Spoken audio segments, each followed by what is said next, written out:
You are tired of average. You want more out of life. You know you're capable of something greater. This show will help you become resilient in your home, at work, and in your community. Welcome to the Resilient Humans Podcast with your host, Kevin Wood.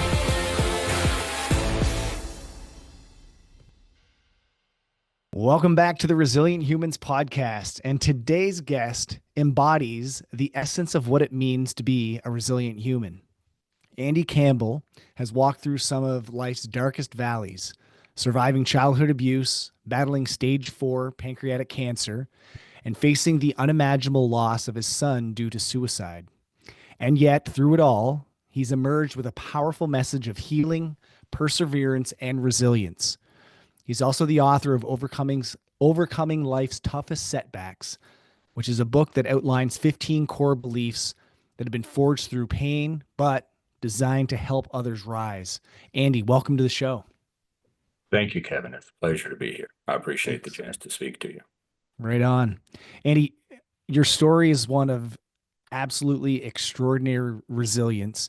Can you take us back to where it all began, and what were some of the earliest challenges that you faced that began shaping your beliefs?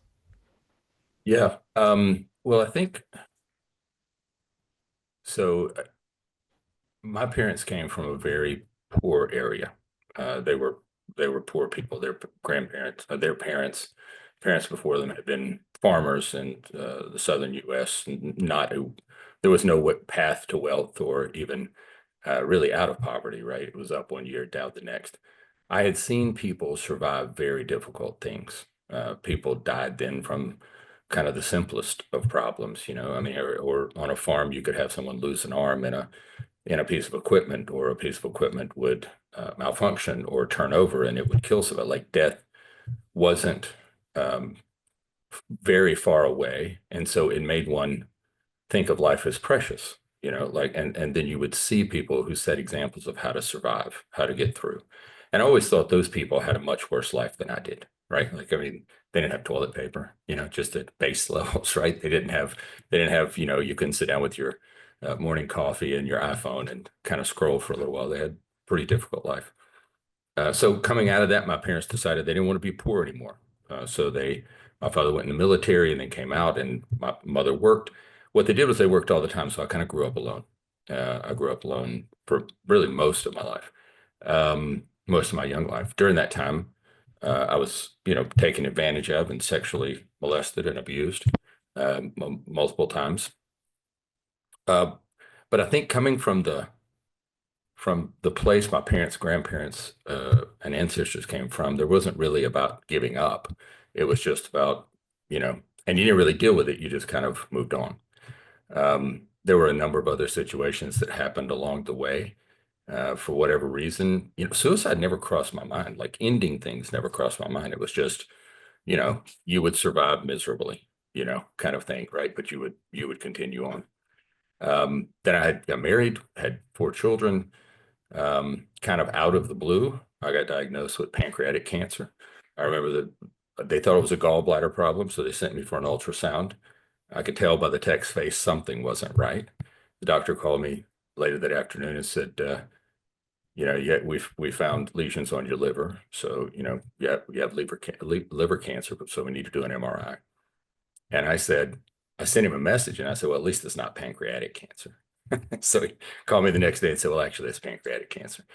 So that was a gut punch for sure. Like, you get set back, and I completely broke down in the doctor's office when they went through it, because it was, look, everyone alive is terminal. Okay. Like, death is inevitable. So now it's just a matter of timing. But I'm not ready yet to go, and I wasn't then. So I did the most masculine thing I could think of when I got the diagnosis. I broke down and cried like a baby, hysterically crying. And because I didn't want to leave my wife, I didn't want to leave my children, and I didn't want to die a painful death. I'd seen my mother die from breast cancer, and 3 of her sisters died from breast cancer, and it was not a pleasant situation. But I started treatment. I had a great physician who told me not to plan my my final vacation, don't quit work. We're going to get through this. I think you have a chance because I have a genetic mutation that there were some new treatments out. And that was this August will be 7 years ago. At the time, the prognosis, was probably 6 months, something like that. But I'm 7 years, and I'm in one of the maybe 1/1000th of 1% of people who not only are still alive at 7 years, but have no visible signs of disease. So on the scans, if you were to scan me today and didn't know my history, you would think I did not have pancreatic cancer. Couple years after I was diagnosed, my son, who had dealt with suicidal ideation from, if you can believe it, he told us the first time that he wanted to kill himself, he was 9 years old. Um, and when he was 18, he did. I found his body. So there's a number of setbacks along the way.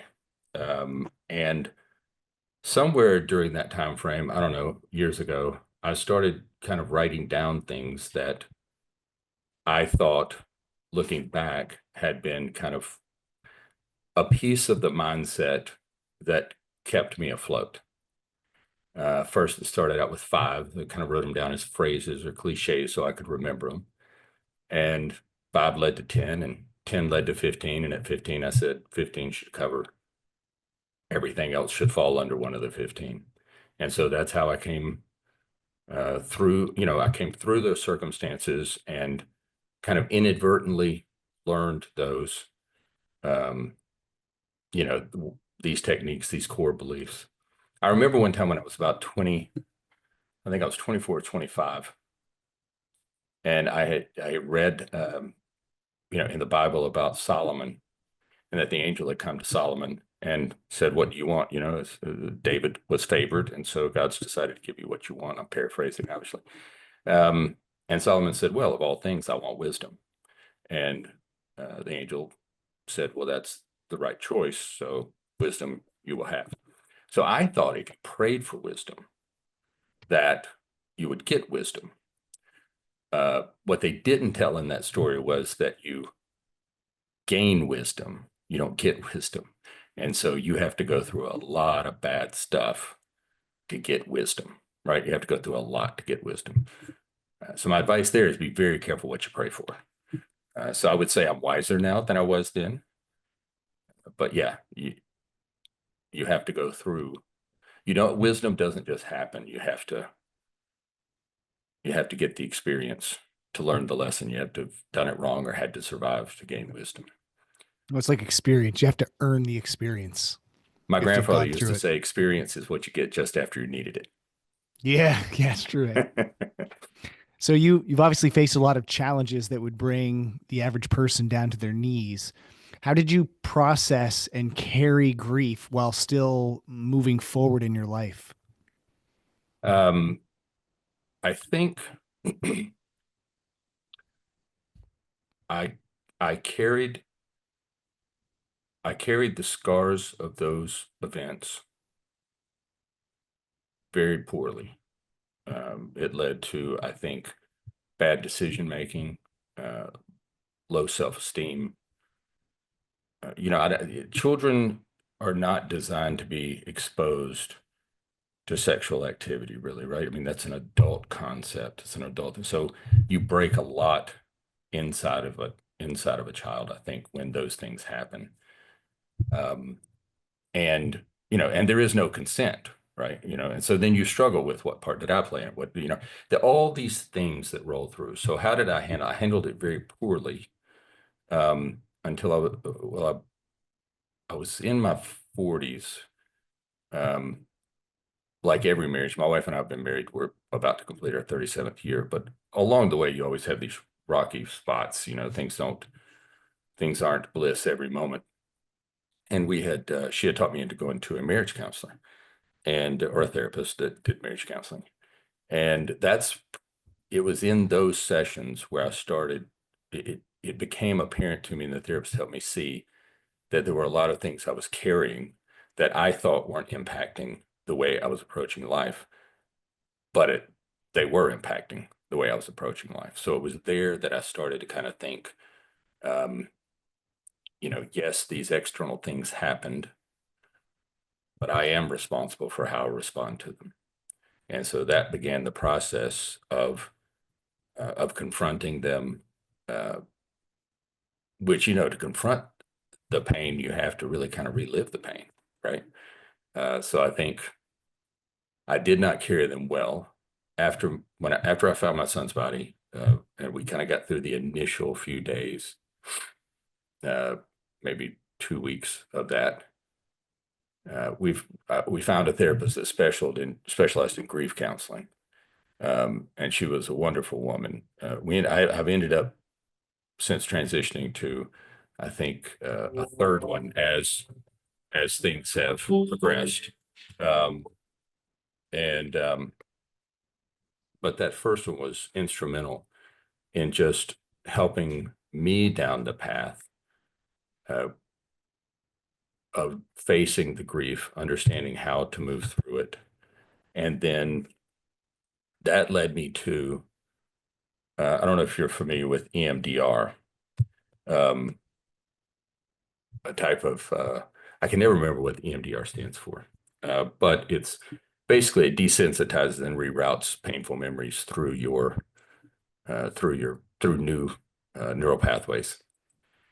And it was really during that process, the EMDR process, that led me down the rabbit hole of all of these other, of how to process and start living a better life by dealing with all these things that were sitting in my subconscious. They were sitting in my life every day, but I didn't recognize them. So, yeah, all those setbacks I survived, but they left scars and they left attributes that eventually I believe one has to kind of face. And I do believe it was these 15 kind of core beliefs that got me through that helped me recover from the setbacks and eventually helped me face the the debris field that was left behind from having survived those. So in this book, you've outlined 15 core beliefs. Is there one or two that you believe is the most foundational? And if so, which ones and why?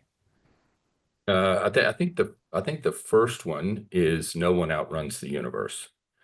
I think that one's to me is uh, yeah, that one is very important to me because it's the one that says you can't pretend that everything that's happened to you has not impacted you, right? You don't get to outrun the universe. You need to face reality and face what you can be responsible for and do what you have to do to live a better life.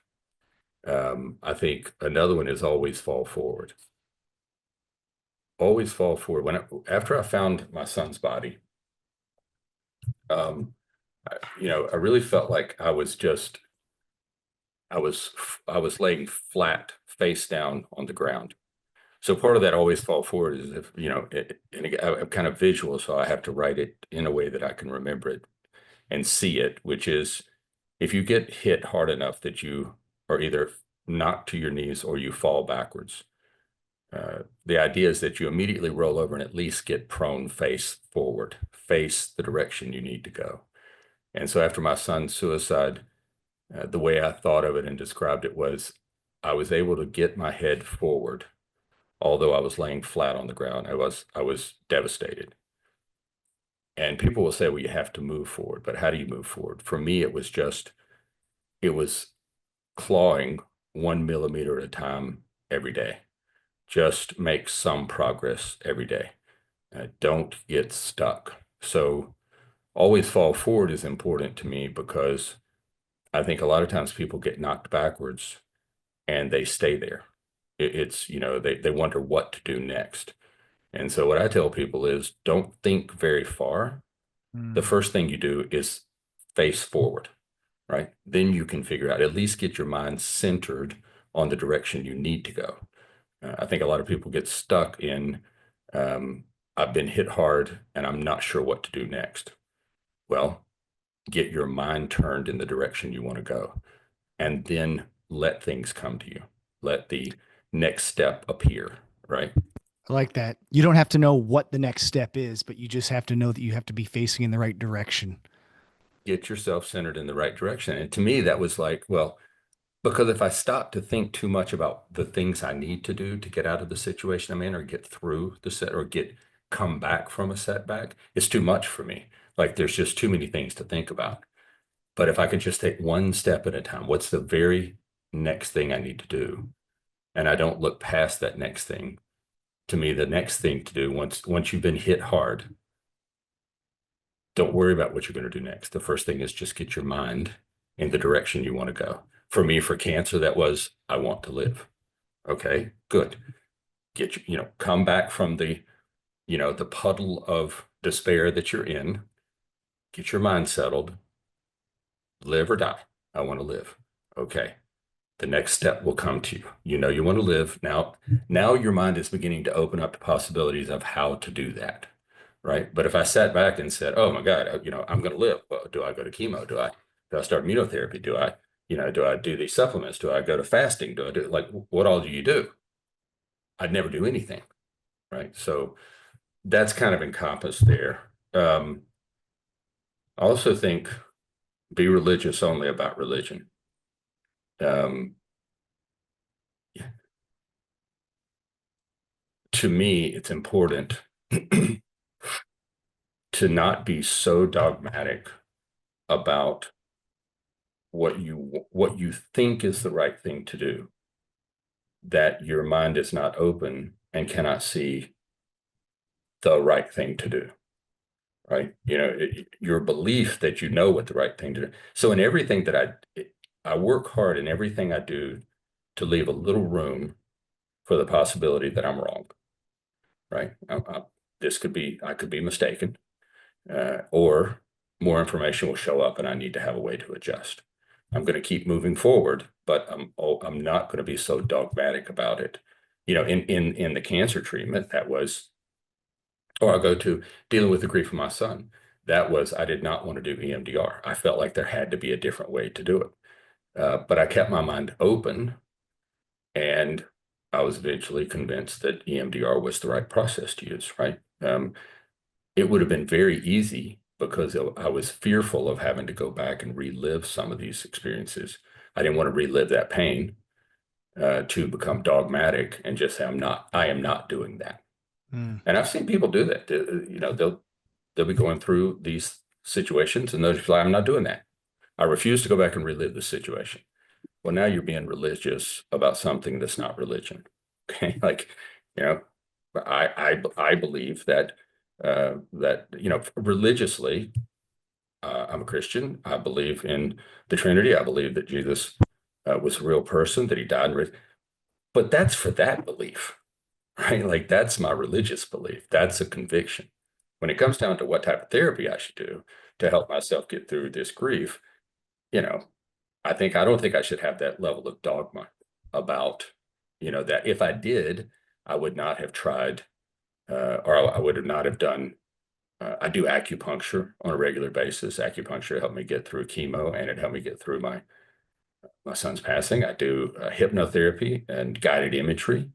Guided imagery was tremendously important in getting me through my chemotherapy and immunotherapy treatments. Um, Psychedelics. I mean, look, everything is not for everyone, but you have to keep your mind open to Yeah. what might help you get through the setback, right? Like, yeah, you have to keep your mind open. There are ways to come back from a setback. But if you become overly dogmatic about what you believe the one right way to do this is, I think that's an error. I'm in the process of writing a book myself, and one of the chapters is on curiosity.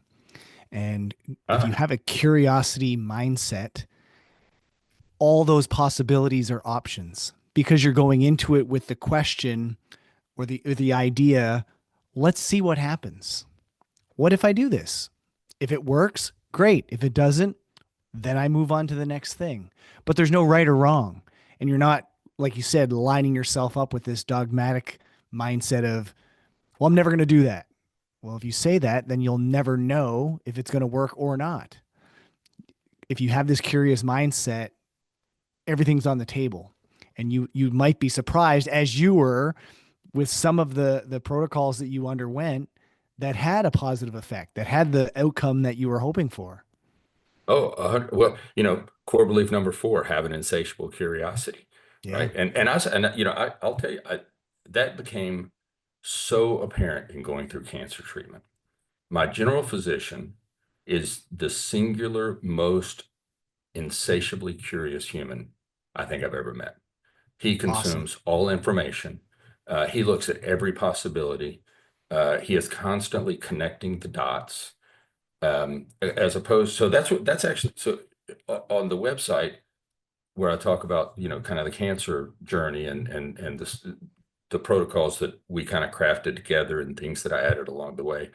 Um, I break down the difference between a physician and a doctor. I break down the difference between an oncologist and a chemologist because a lot of oncologists just do chemo, radiation. They don't even know why they do it. They're just like, that's standard operating procedure, so this is what we Their do. job. They've Yeah. lost all curiosity, right? There's a difference between an attorney and a counselor, right? I don't need another lawyer. I need a counselor. Um, and I think that provides that dichotomy applies to almost everything in life. And I remember my general physician saying, don't quit your job. Don't take that last cruise. I think there's a way we can do this. I've studied all this stuff. I've connected these dots, and here's some things that we're going to do. First thing he came to me was, he goes, this may sound crazy, but would you be open to acupuncture? I said, absolutely. He goes, well, there's a lot of studies now about how acupuncture can help you get through the treatments. I said, fine, sign me up. He said, well, this is going to sound even further out there. What about guided imagery? I said, you mean like hypnosis? He goes, yeah, but it's kind of like this specific guided imagery thing, and they use it to help your mind and your body kind of work to flush the toxins from the chemotherapy out of your body. I said, sign me up. Now, when I went to what I became, what I later came to call the chemologist, his number one saying was each time my results came back a little bit better, I would say, well, that's good, right? Like this is good progress. My liver enzymes have gone back to normal. Like that's good progress. And he'd say, well, it's better than bad. And so he's saying, it's better than bad. And I was like, well, the tumors seem to be shrinking. Well, it's better than bad, but it could come back at any moment. Um, and he really, the first day I met with him, my general physician already told me, Andy, you have this specific BRCA1 mutation. And we now know, I've read a bunch of research that the platinum chemotherapies have an outsized positive impact on both, any solid tumor cancer, but they're even seeing it in pancreatic cancer, that it's really helping people who have this mutation. It far better than it helps people who don't. I went to the oncologist, and the first thing he told me was, he goes, the BRCA mutation doesn't matter. It has nothing to do. I've seen nothing on that. I said, really? Because you want to check into that? Because, my doctor is pretty good, and he knows him. And he said, well, so he pages one of his friends at Duke University, at the Duke University Medical Center. And that guy calls him and goes, absolutely, man. It's been out for like the last year. And first thing you want to do is put him on the platinum chemotherapy. That's the new standard while we're developing. He should have known that, but he lacked curiosity. Yep. And how many patients have died earlier than they could have because they had a doctor, not a physician? Insatiable curiosity is the key, man. It is. Yeah, it's great that you're having a chapter on that because I think people need to remember, don't settle, be curious. Yeah. And I use this as not just for mindset, but also for helping people with nutrition. I had a friend message me this morning from Halifax, asking me about fasting. And in his head, he has this idea of what it is. And I'd be like, well, that's one way. There are lots of other ways that you can do this. And then I ask more questions. Why do you want to do this? So he starts going through that. So I'm just having him think more about it. Be more curious as opposed to just, hey, I heard this. I'm going to do it. Okay, well, why though? Be more curious about it, and then we can actually like dive in a little deeper to figure out what's the best method for you. Don't just say, "Oh yeah, this is what I've done before, and this is what everybody else should do." Well, Yeah, that's a very solid, stringent mindset that's not gonna probably not get the best results, right? Because it's not a no, blanket thing for everybody. it's not. And, I mean, so I've done a lot of fasting. I did after my 15th round of chemo. I had come to the end of my rope with chemotherapy. I was dying on the inside. The chemo Mm, was killing me faster. The yep. cancer had regressed. It had been diminished significantly, but the chemo was killing me faster than it was getting rid of the cancer. So after the 15th one, sorry, and it was a 3 day process. Like I would go in on a Monday. I would spend all day getting the first two chemos and all the accoutrements that they put with it, right? Like they got to put in glucose and they got to give you stuff, this Ativan, I think it's Ativan and Benadryl, and they give you all steroids. They give you all this stuff because they're filling you full of poison. So they It's a got to cocktail. counteract it with all this Yeah. other stuff. And that lasted for about 6 hours, 7 hours. And then they would hook, I had a port. And so they would hook up to the port a pump, and I would take the pump home for 2 more days. And because the last chemo was so toxic, they couldn't give it to you in one sitting. They had to give it to you slowly over 2 days. As a matter of fact, they sent me home with a hazmat bag. Mm. And I said, "What's the hazmat bag for?" And they said, "Well, in case, it should never happen, but in case the line comes out of the pack and any of this were to spill." And I said, "I'm sorry, let me make sure I understand what you're saying. If it comes out of the pump, I have to call the fire department and have a hazmat bag, and you're putting it in me." Yeah, that's what we did. I was like, guys, I'm not sure this is a good plan. But I did after the 15th when I stopped and my physician said, "Listen, again, insatiable curiosity." He said, "I've been doing all this research and fasting out at the Osher Clinic at the University of San Francisco, California Integrative Medicine Center, the Osher Center. They're using fasting before chemo, and because it puts your cells into this state of quiescence, and your healthy cells don't absorb as much, so it shouldn't make you as sick, and yada yada yada." I said, "Okay, that's fine." He goes, "So what we need to do," and I said, "Well, I'm not doing any more chemo. I'm done." He said, "Well, what we need to do is a 20-day water only fast. This will reset your entire immune system." And I said, "Wow, 20 days water only. That might actually be a bridge too far. Like, I got to think about that." I said, and he was going on a trip out of the country in about 25, 30 days. And I said, "Well, let's talk about it when you get back." And he said, "No, no, no, we got to do it now. Got to do it now. Got to do it before I leave. Because I got to measure your blood every 2 days. You got to come see me every 2 days. Like we got to manage it. Normally this would be done like inpatient at a hospital, but we're going to." So I did it. I made it 10 days. I did 10 days water only and black coffee only. And it did in fact reset my Yeah. entire immune system. That was the point at which really uh, the tumors really started to struggle to stay alive, right? And It also changed. I have to have watermelon all the time. I don't know why that is, but when I came off the fast, I was craving watermelon and dark chocolate. And I hated dark chocolate. Now I can't stand any chocolate that's less than 70% cocoa. Like, it has to be dark chocolate. But so he convinced me to do one more round of chemo. And I said, "But this time let's do a 5 day water only fast before you do chemo. That way the chemo won't be as bad." Uh, and because I was not religious about anything but religion, and I was curious, I was like, "Okay, we'll try it." Um, so he had to talk the oncologist into it, the chemologist. And I went to see the guy, and he said, "Man, if anybody finds out about this, they're going to think I'm a quack because you're going to be on a 5 day fast and then do chemotherapy. That nobody does that. Like I can't let anybody know I'm doing this." And I said, "Well, let me ask you a question." I said, "Do you have like head and neck cancers here? Do you have throat cancer patients?" And he said, "Yeah." I said, "That's pretty tough cancer, man. Like down in the throat. Like that's really." He goes, "Oh yeah, it's really bad. It's really hard." I said, "Because don't you do like alternative treatments between like chemotherapy and radiation? Like you do radiation and then you go to chemotherapy and then you go back and do." He said, "Yeah, that a lot of times that's the protocol." I said, "Man, that radiation, like when they put that on your throat, like that's got to cause like inflammation, pain, swelling." And he said, "Oh yeah, it's bad. It's bad." And I said, "Well, they probably can't eat for like 4 or 5 days before they do their chemotherapy." And he looked at me and he said, "I see what you're doing." I said, "Yeah, because you do this every day of the week. Okay. You're just not curious enough to learn the benefits of it. So you already do it. You just don't think of it in the terms that's being proposed." So we did it. Counter that to about 4 months later, 3 months later, I was at the University of Pennsylvania Medical Center, where they have a clinic just for pancreatic cancer patients with a BRCA mutation. And the first doctor I met with, I was a little bit reticent to tell him that I've been doing this fasting thing, but he wanted to know everything I did and how was I still alive. And when I told him about the fasting, he became insatiably curious.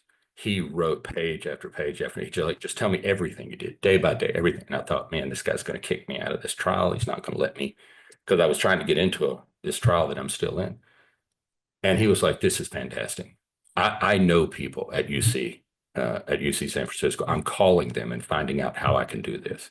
So the difference between one physician, one doctor who couldn't come to terms with and wasn't aware, wasn't curious, versus this other physician who was insatiably curious. It was just, man, it was the difference was glaring, right? And I think I want to be like I want to be like the curious physicians. That's my goal. People that are listening to this, they may feel stuck, exhausted, unfulfilled, or even spread too thin. Or they could be going through their own type of trauma themselves. What's your advice to them? Where should they begin? Or what small step would you suggest that they could take today? The first thing I would say is do not quit. Do not think that life is useless. Do not think that life will not change for the better. Right now, you may think that there is only downside and despair. Uh, but one of the other core beliefs is equations are constants, constant variables are constantly changing.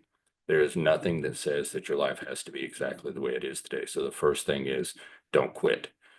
Give God, the universe, a chance to turn things around. The second thing I would say is uh, face the hard reality that not with guilt, uh, but face the hard reality that there are things that you can take responsibility for, that you can do to make your situation at least less less difficult, maybe not better, but can at least lessen the hardship some.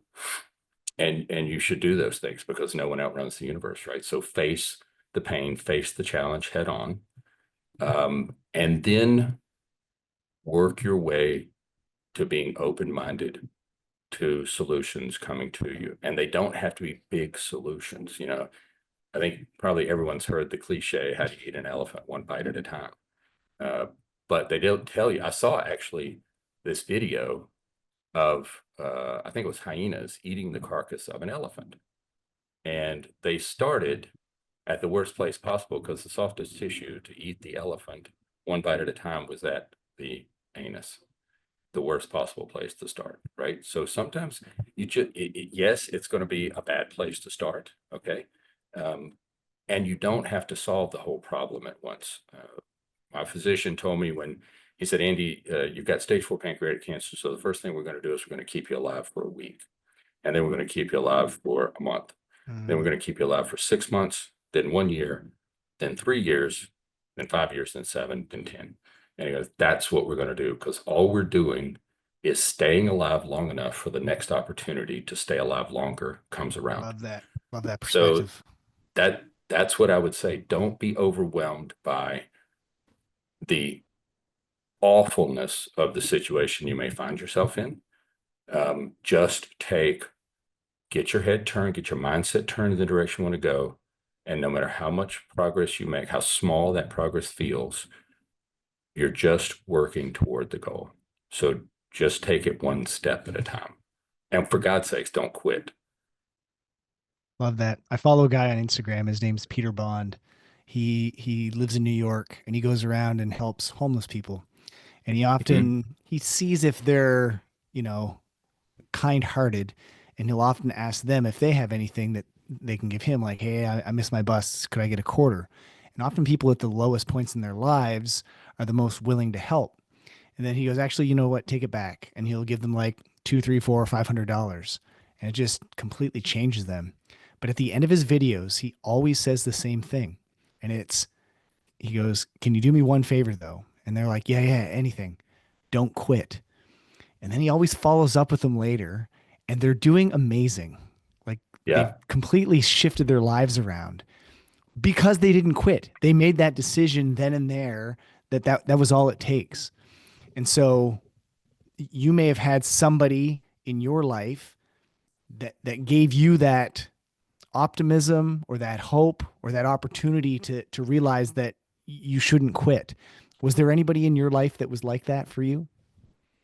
I think there were two people, but I think the person who impressed that upon me the most was my mother. I watched her life was not easy. Um, she was, in the late 50s, she became pregnant out of wedlock.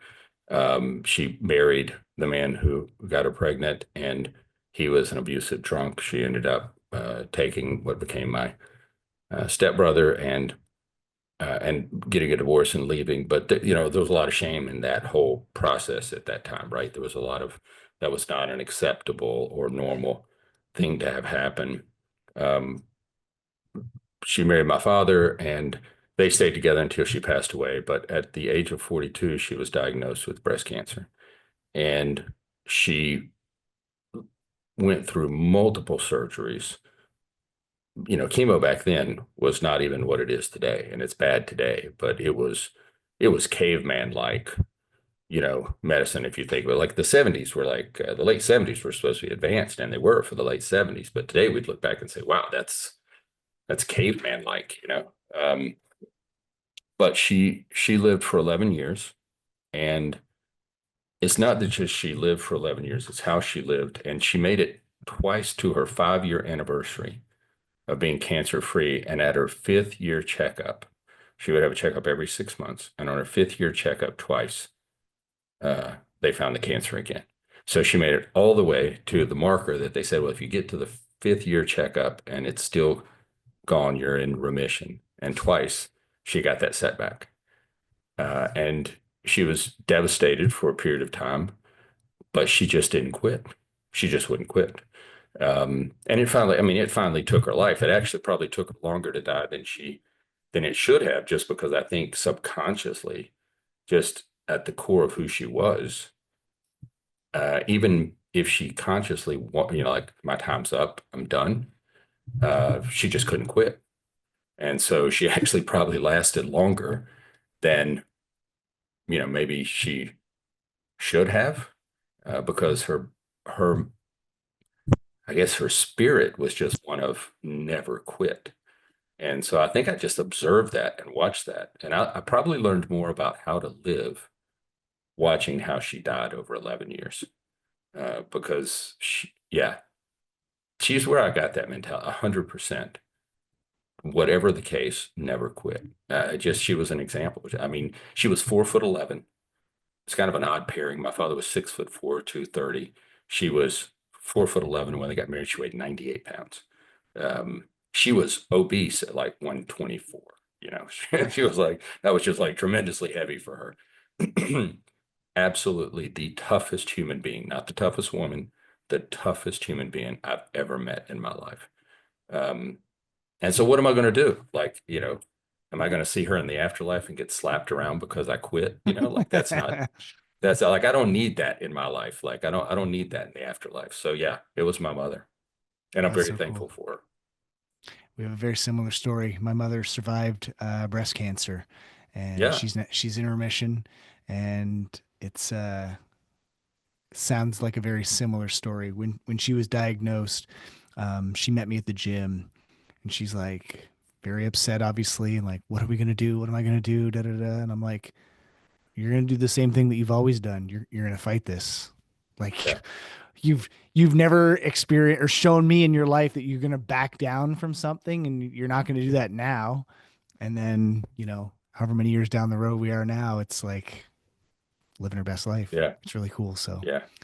There are those people who just have a will to live, yeah, and they influence generations, which is kind of the opposite. It's one of the things that I wish people who were having suicidal ideations, or, or set intent on taking their own life could realize is that just like my mother's perseverance and her approach to life has impacted me and subsequent generations, suicide does the same thing. It's that person is gone. My mother is gone, but her legacy, that energy that she left, that determination that she instilled in people around her, continues on. And I think with suicide, the people who are contemplating think the pain ends when they go away, like their pain ends, but that pain is still here. Yep. It spreads to those who love them. It spreads to those who just know them. It spreads to those who just hear the story, that never knew them, but hear the story. And that act will have impact for generations, not just that one event. And I would encourage anyone who is having suicidal ideations, um, it's not about not killing yourself for everyone else. It's really just not what I wish my son had done was better confront the pain that led him to believe that if he killed himself, he could get away from the pain. It's better to confront the pain and put the pain low, lessen the pain, remove the pain, eventually get rid of the pain as much as possible. And then the pain doesn't get passed on for generations, and you get to stay and be an example of how to persevere. That is what gets passed on for generations, right? I wish I wish people who were in that situation could, in some way that God could take those words and impress upon them that that is like this large, this fork in the road. If they can confront and deal with the pain and choose to stay, their perseverance will be what lives on for generations. They will inspire other people. They will inspire their people in their family and friends. And people will recount how they persevered through that and give other people inspiration and hope. If they take their own life, that pain will remain and it will spread out and in essence infect many others. So I hope that they make a different choice. Andy, this has been obviously a deep and powerful and emotional conversation. I'd like to end all of my episodes asking my guests the same question, and this is, how would you define resiliency in your own words? I think it is kind of what we talked about, what your mother exhibited, what my mother exhibited, and many people do. It is resilience to me is not quitting. It's not being perfect in this moment. It's not being whole in this moment. It is being wounded and broken and bruised and still not quitting. Um, so that is what resilience is to me. People ask me like, "How are you doing?" And a lot of times my response is, "I persist." Mm-hmm. You know, I'm not saying I'm doing well today. I'm not saying things are great, but I persist. And I think that persistence to me is, it's not wholly synonymous, but to me it represents resiliency. I know this word gets a bad rap, but as you were talking earlier, it kind of came up for me, and just then it did as well. But there's almost a sense of stubbornness. Like you have to be Oh yeah. stubborn, right? It gets Oh, a bad rap. Like 100%. there's like a negative connotation to it, but I don't see No, it as that. I see it as like, screw it. I'm just going to do it because why not? Let's, right? That's I why I think started my you, business because somebody told me I couldn't do it. Yeah, well, I'm going to show you. I had to be stubborn. And now we're 17 years into this business. So, yeah. and I commend you for that, man, because so I don't, look, are there times when all good things can be applied in a less than optimal way? Okay. I've certainly been stubborn about a argument I was having with my wife over something that really wasn't that important. Okay. There you I go. just Yeah. got Yeah. stubborn. Okay. Yep. Um, but I believe stubbornness is and that's really fun. I really think that was like the base characteristic that my mother exhibited. My grandfather had the same thing. Just now, he applied it many times in a less than optimal way, in a poor way. Um, So I kind of had two examples. My grandfather was the example of don't be stubborn like that. My Right. mother was Yeah. the Yeah. example of Yeah. if you're going to be stubborn like that. In the right way. Um, Yeah. yeah, but I think stubbornness and being stubborn is an absolute attribute because you need it in this world. You need to be stubborn in this world. It will come at Yeah. you. You know, it just will. This is a tough place to exist, and you need to be stubborn to get through it. So I like the word. Cool. Awesome. Andy, if our listeners would like to follow you or find out more about you or get info on your book, where could they find that? You can find the book on Amazon, and you can follow me at askandycampbell.com.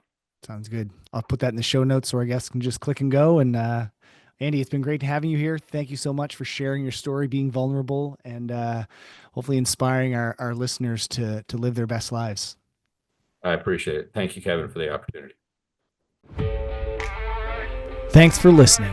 If you enjoyed this episode, please share it with others or leave a rating and review. To catch all the latest episodes, be sure to subscribe, and I'll see you next time.